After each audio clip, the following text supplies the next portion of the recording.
மாணவர் முகாமில் முபாரக் نحمده ونصلي على رسوله الكريم أما بعد அளவற்ற அருளாளரும் நிகரற்ற அன்புடையவருமாகிய அல்லாஹ்வின் திருப்பெயரால் ஆரம்பம் செய்கிறேன்.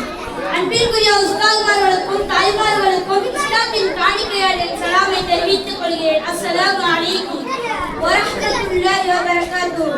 இப்போது நான் எடுத்துக்கொண்ட தலைப்பு இமாம் ஷாஃபி ரஹ்மத்துல்லாஹி அவர்களின் வாழ்க்கை வரலாறு.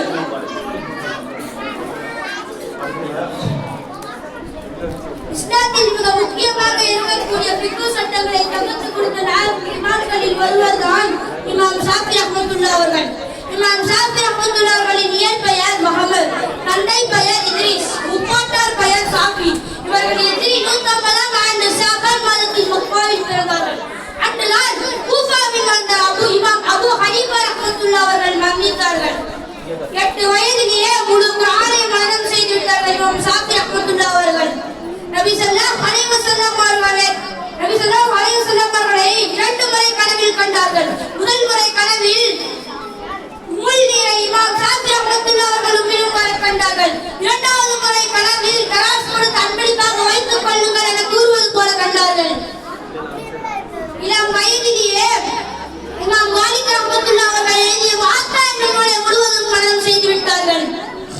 இமாம் ஷாஃபி ரஹ்மத்துல்லாஹி அவர்கள் 80 ஆசிரியர் கல்வி கற்றார்கள். வானில் உலகூர் சரித்திரம் மருத்துவம் பல முதலான சரித்திரங்களில் சிறந்து விளங்கினார்கள்.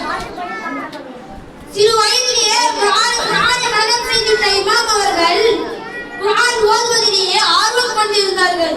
தினமும் குர்ஆன் முடிப்பவராகவும் ரமலான் மாதத்தில் இரவு பகல் மொத்தம் 60 குர்ஆன் முடிப்பவர்களாக இருந்தார்கள்.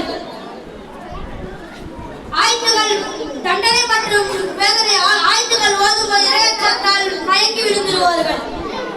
இமாம் அவர்கள் நபி ஸல்லல்லாஹு அலைஹி வஸல்லம் அவர்களின் வம்சாவளியை சார்ந்தவர்களிடத்தில் தனி சிறப்புகள் இருந்தாலும் நபி ஸல்லல்லாஹு அலைஹி வஸல்லம் அவர்களின் மீது பிரத்யேகமாக ஸலவாத்தை எழுதி ஓதுவத பரக்கத்தினால் நபி ஸல்லல்லாஹு அலைஹி வஸல்லம் அவர்களின் பிரத்யேக ஷஃபாத்திற்கு பாக்கியம் பெற்ற தாயையும் பெரியார்களையும் பேணி மதித்த காரணத்தினால் இவ்வளவு அந்தஸ்து காரணம் என வரலாற்று ஆய்வாளர்கள் குறிப்பிடுகிறார்கள்.